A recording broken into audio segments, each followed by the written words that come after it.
Okay. Tayo pong lahat ay manalangin, Panginoon Diyos, sa aming Ama na makapangyarihan sa lahat. Muli po, kami po ay lumalapit sa iyo. Humihingi ng inyo pong patnubay. Nawa, Panginoon Diyos, ay sa oras na ito, kami, Panginoon, ay lumalapit sa iyo na tanggalin niyo po, Panginoon, ang mga bagay na kung saan ay nagpapahinto or pumipigil sa amin sa oras ng aming pong pagsamba, na dapat ang focus po ng bawat umaattend sa church ay sambahin kayo sa espiritu at katotohanan. At nawa, Panginoon, ay kontrolin niyo yung isip po namin, yung puso po namin, Panginoon Diyos. At dalahan ko nga din po, Panginoon, sa oras na ito na nawa ay gawin niyo pong instrumento ang niyo pong abang lingkod upang maihayag ang katotohanan patungkol po, Panginoon, sa iyong salita. Dalahin ko po, Panginoon, na naway matuto po kami at mabless po kami ng inyong salita. Hiniling ko din po, Panginoon, na patawarin niyo po kami sa aming pong mga pagkukulang at mga nagawang pagkakamali at kasalanan sa inyo, Panginoon. Ito po idalangin po namin sa tanyong pangalan po lamang ng Panginoong Jesucristo. Amen. So, sa atin pong text sa gabing ito ay pinango o kinuha sa Luke chapter 8, verse 26 to 39. Luke chapter 8, verse 26 to 39. Last Sunday ay na-preach po yung Luke chapter 8, verse 22 to 25 is about God is sovereign because even the elements He controls. Okay, do you remember when God, the Lord Jesus Christ, after sharing, after evangelistic, He go with His disciple to other place in chapter 8, verse 22 to 25. And during that night, there is a storm of wind on the lake. Okay? Bakit usually nagkaroon ng raging storm or doon sa lake? Alam nyo ba, if you look in that Lake of Galilee, o ano yun, closed area yon. Kahit humangin sa ibang area, merong may bundok yun na But anong ipinapakita doon? Despite of you are believers, you are with Christ, still we are not exempted in the storm. So, yung storm of wind na even that elements, God control the elements. Okay? And then, kasi patungo sila dito sa lugar ng gatherings. So, chapter 8, verse 26 to 27 speaks about the context of this passage is that Jesus heals a man with a demon who lived in a shameful life and a distorted thinking. Okay? Pinagaling ng Diyos yung tao na merong inalihan ng demonyo na nabubuhay sa kahihiyan o nakakahiyang buhay at baluktot na pag-iisip. Okay? So verse 26 to 27. Look at your Bible. And they arrive at the country of Gadarenes, which is over against Galilee. And when he went forth to land, there met him out of the city a certain man which had devils long time and wear no clothes, neither abode in any house, but in the tombs. Away and without Jesus is a distorted and a shameful life. Yung wala kay Kristo at malayo kay Kristo ay merong maruming pamumuhay, merong baluktot na pag-iisip at nakakahiyang buhay. The overall theme is that Jesus came to change, or Jesus came because from galing siya sa ibang lugar to Galilee, to this Gadarenes, or the country of Gadarenes. So Jesus came to change the way we live. Jesus came from heaven, okay, nag-form siya ng tao, or become formed in the like of human, to change the way we live through the gospel. Okay? See, the purpose of Jesus traveling through the Sea of Galilee is to go over the other place to evangelize that place, to tell the good news about God. So truth number one, if you see in your Bible that in verse 26 to 27, unclean spirit enslaves us to distorted thinking, baluktot na pag-isip, and shameful actions. If you notice in verse number 27, and when he went forth to the land, there met him out of the city a certain man, a man of Gadarenes. I always sing the song "Men of Gadarenes" that na inawit nung Philippine singing men. I don't know kung familiar ka sa Philippine singing men. Those are now they became pastors. They are Baptists. They are pastors. Some of them is already in the Lord. Okay? Which had devils long time and wear no clothes, means shameful actions. No clothes. No clothes. And the Bible says, neither abode in any house, but in the tombs. What a shameful life without Jesus. What a distorted and what do you call this? Misleading thoughts of the unbelievers without Jesus. And it's represent that you live in a shameful lives. Nabubuhay tayo sa sa nakakahiyang pamumuhay. Wear no clothes. Did you see the life of the demon possessed without the Lord Jesus Christ? It is unusual to see living in the place which were all the bodies dead, in the tombs. Would you like to live in the tombs? I believe no. Right?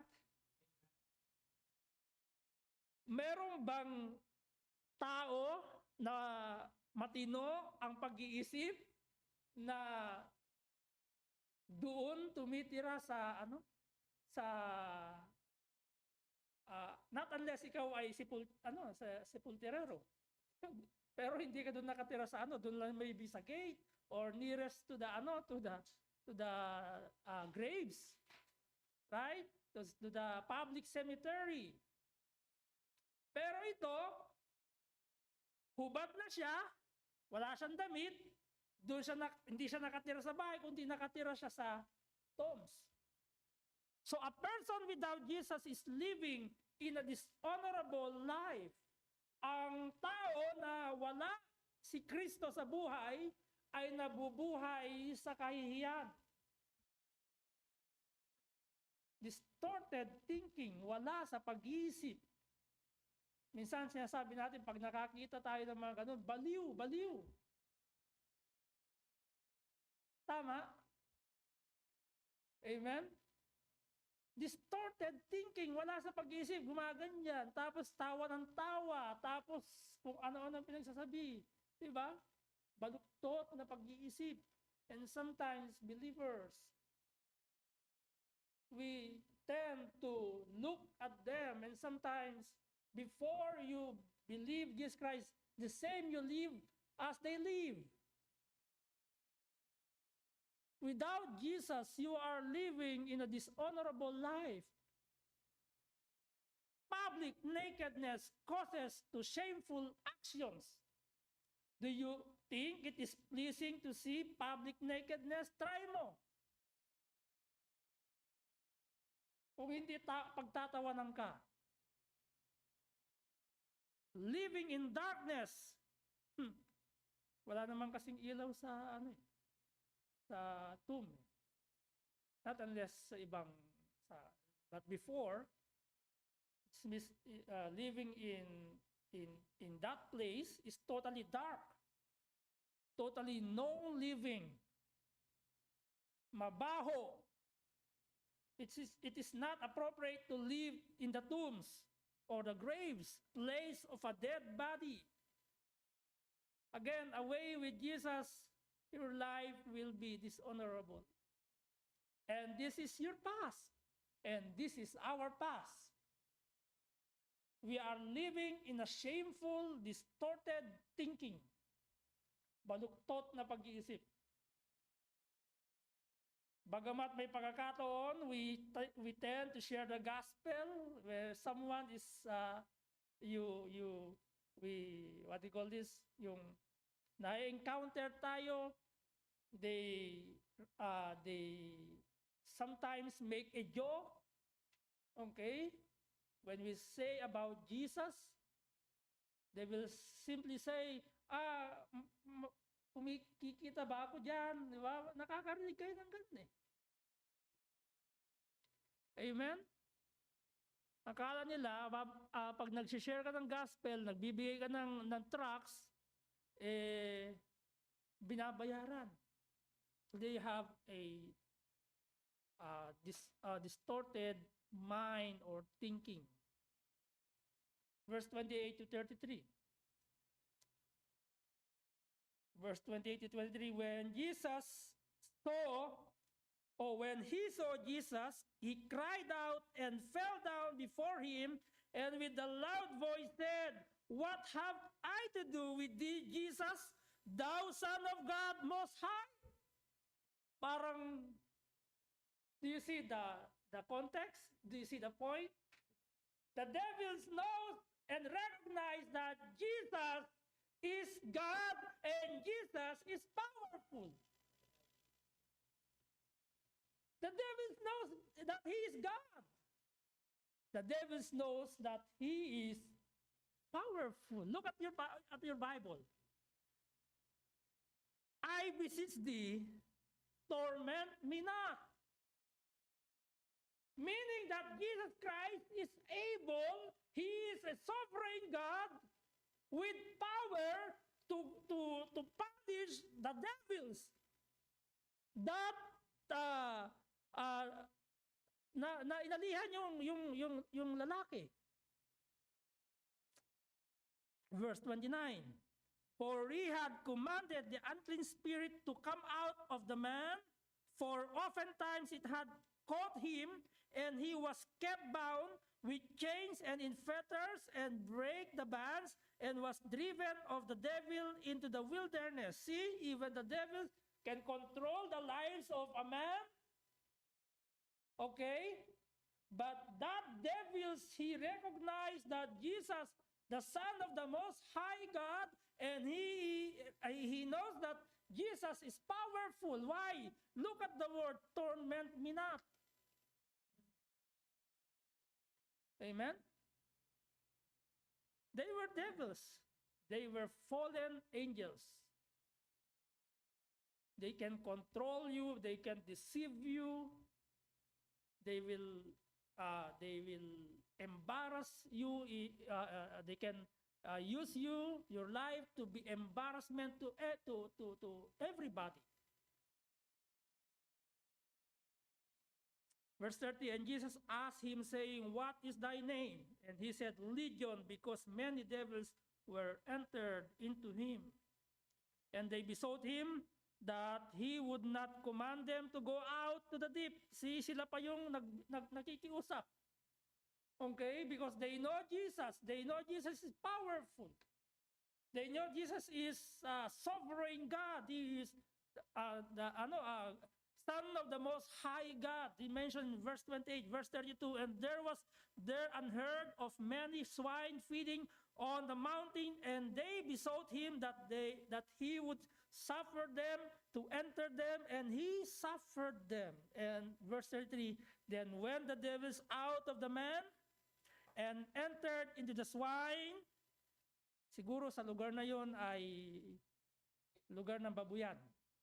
Kung sa atin may Babuyan Island, siguro yung land of, country of gatherings is maraming, yun talaga yung kailang main source of income. Okay? Why, Pastor, later on? Okay? Feeding on the mountain, and they besought him that he would suffer them to enter into them, and he suffered them. Then he went to the devils, then went the devils out of the man and entered into the swine, and herd ran violently down in a steep place into the lake and were choked. Okay, nasaksihan yun nung nag-aalaga ng kailang mga ng kailang babuyan. Truth number 2, verse 28 to 33, Jesus is the sovereign God with power over everything. Si Jesus, another term ng sovereign is he is a supreme God. Jesus is a supreme God. Amen? Sometimes believers, they call them believers, but they even don't know and recognize that Jesus is most powerful. It should be, there is a changed life when you say you are a believer. Why? If the devils, hearing this passage, recognize his sovereignty, his power, why not you? You are in the right mind now. Sometimes when you have doubts, you tend to trust other human than trust God. Amen? Jesus can control everything. Why? Verse 28, as I said. Okay? Sad things the sad things sa ating panahon, they use the name of Jesus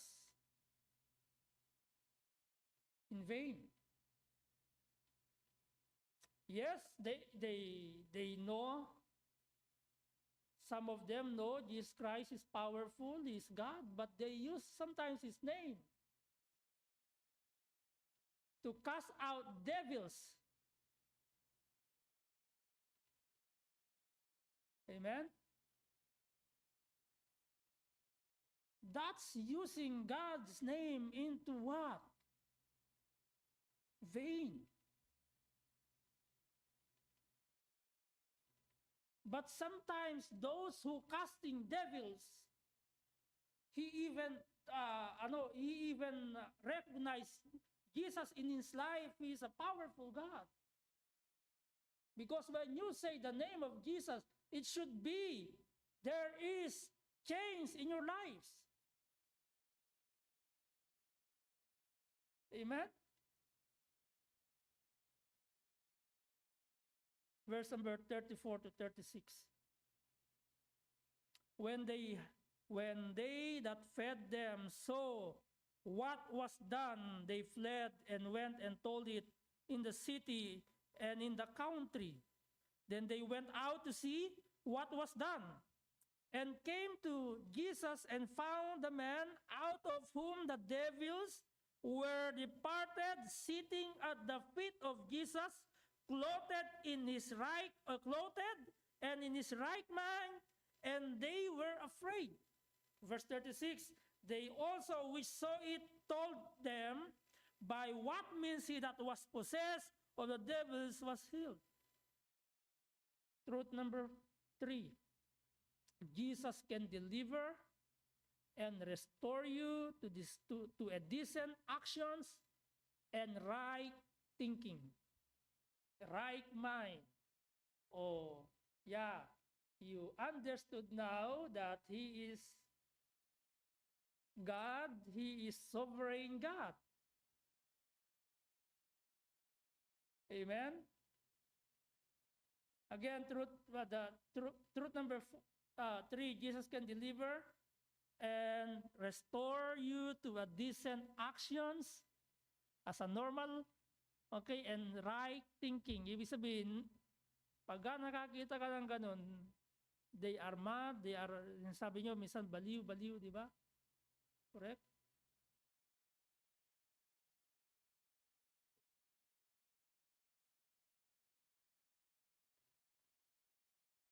You know, in this point, that changed lives must seen by others. Sino ang nakakita nung pinalabas ni Jesus Christ yung devils doon sa lalaki? Sino yung nakakita? Yung mga tao sa paligid. Yung mga nag-aalaga ang naging witness na, oh, he is in the right mind. Eating at the feet of Jesus. Nabihisan. Okay? But the problem, they were afraid. Natakot sila. Why? Bakit sila natakot? Meaning that even we have a changed life, we transform the day that we accept the Lord Jesus Christ, no one, we cannot please all the people around us. And even they see the change in our lives, they were afraid to be changed. Why? They love to live the same as they are. Amen? Binago ng Panginoon, nawala na siya sa inalihan ng demonyo. O definitely, change life. Alam niyo, maraming mga kababayan tayo. Sometimes, nararamdaman na nila sabihin, the Holy Spirit convict them to commit their lives to accept Jesus Christ, but then again, the power of the old nature refuse to change. And sometimes they will say, no, Brother Albert or Brother or Preacher Edmond, ayaw na namin magpa-Bible study sa inyo kasi, diba? Did you observe that? Did you encounter that? Many times we encounter. They don't want to live their old lifestyle. They want to enjoy the pleasure of their lust and they want to enjoy sinning. They want to live a shameful lives. But believers should live or should live in a changed lives, that this changed lives must be seen by others. It should be seen that God delivers you and restore you to a decent actions, decent lives, and right thinking. But sometimes people around us, when we go to church, we wore a barong, or the woman wore a dress, good dress. The man wore coat and tie, and they will say, for them. But actually, they are live in the shameful life. Verse 37. The whole multitude of the country of the Gadarenes round about besought him to depart from them, for they were taken with great fear. And he went up into the ship and returned back again. What is the truth you can see? People are fear the cause of Jesus working and ruling their lives. People are fear the cause of Jesus working and ruling over their lives, or our lives, or the people's lives. As I said, okay, natakot sila. Why? It could be loss of their unclean business. As I said, maybe that country ay talagang nag-aalaga sila ng mga baboy, which is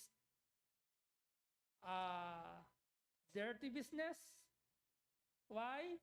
Because yung swine is isa sa ipinagbabawal na ng Diyos na kainin, yung karne, yung meat. Yes? Amen? Loss of their unclean business, maybe. Loss of money. Okay? Fear to be changed the way of living. Ayaw nila, sige, nakita nila yung ginawa ng Panginoon dun sa men of gatherings, at nung pinalis ng Panginoong Jesucristo yung mga demonyo doon sa lalaki at pumunta sa mga baboy, at natakot sila. Bakit? Ayaw nilang mabago kapag nag-stay si Jesus Christ doon. Ayaw nilang mawalan ng kailang business, at ayaw nilang mawalan ng pagkakaperahan. Ayun yung takot ng mga tao. Ayaw na, pag binago sila ng Panginoon, ayaw na mawalan ng kaibigan. Isa yun. Ayaw itakwil ng mga magulang. Isa yun. Ayaw ma-persecute. Isa yun.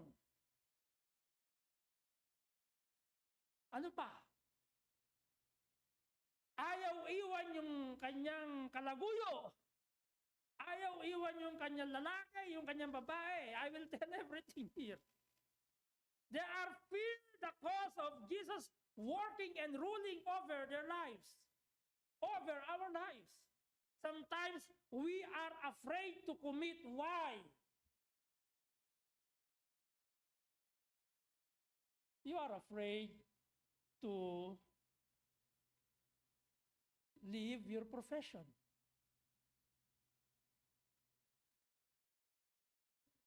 Amen? Don't hold the truth that Jesus can change your way of living. Let Jesus rule your lives. Don't be afraid of Jesus ruling of your lives, of our life. Detach, dispose, those things that enslave you to live in honorable lives. Detach it. Forget it. Forsake that ways of living that enslave you to live in an honorable lives. Amen? Hindi ka nabubuhay sa dalawang muka. Dapat isa lang yung muka. Don't fear the cause of Jesus working in your lives and ruling over your lives.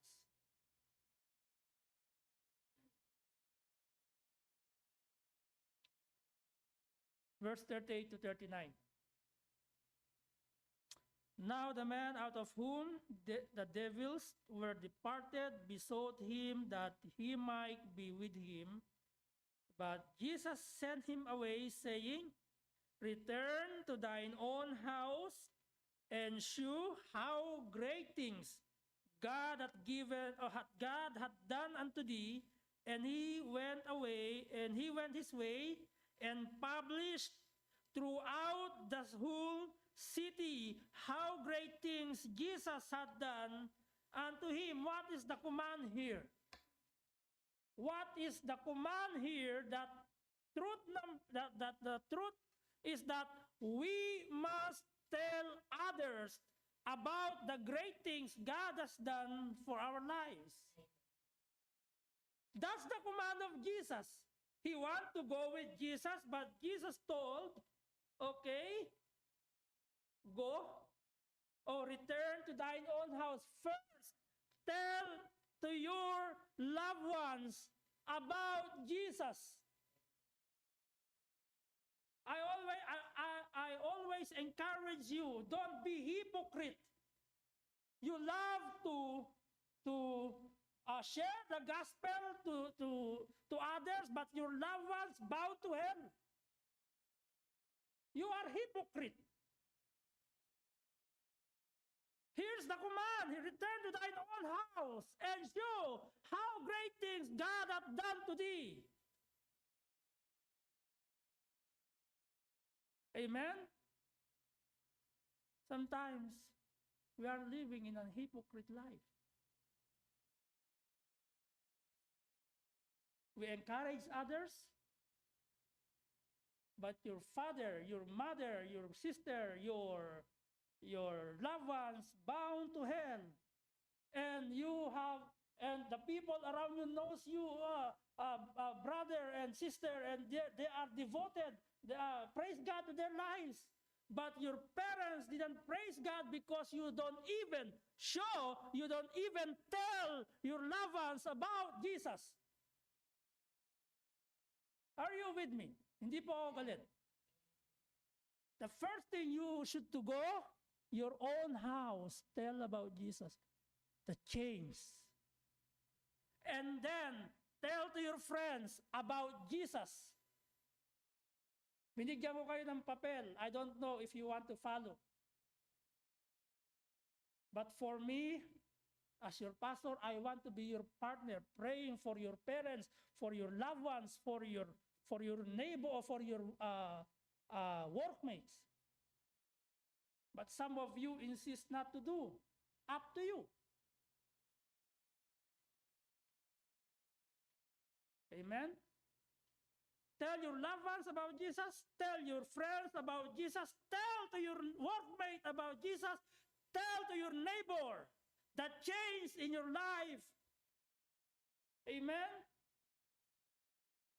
The change in your life will and can influence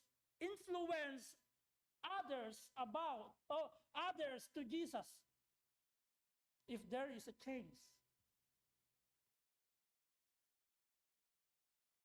The change or transformed lives should be published. Look at your Bible in verse 39.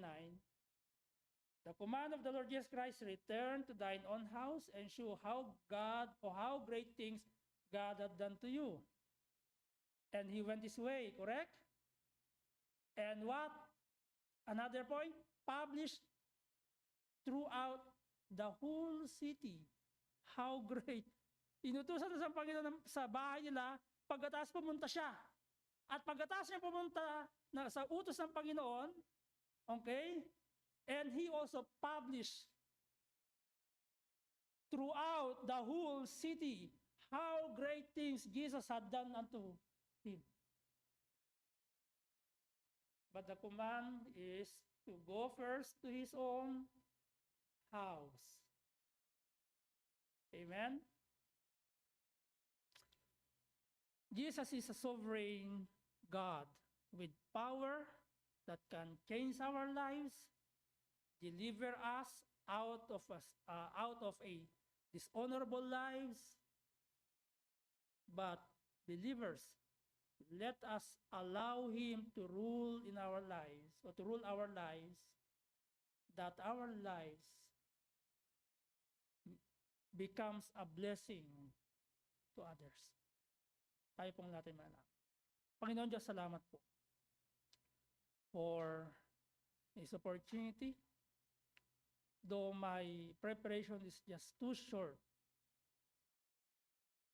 But Lord, thank you very much for your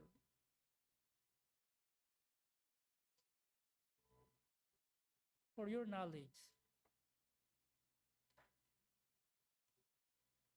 Thank you very much, God, for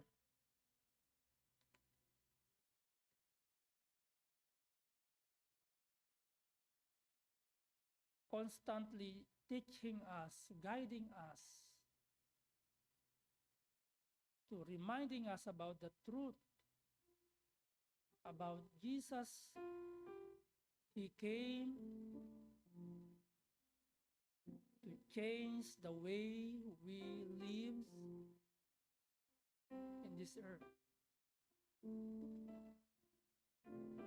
Tulungan niyo po kami. We believers that we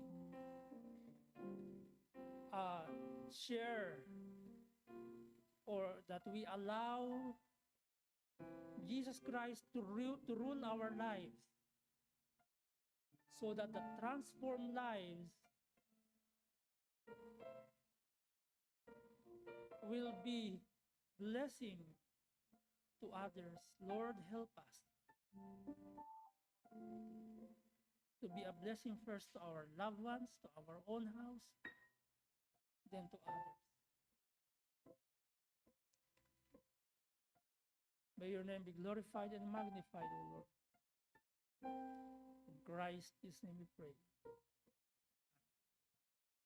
All right, let's have a prayer time. I do hope that all of you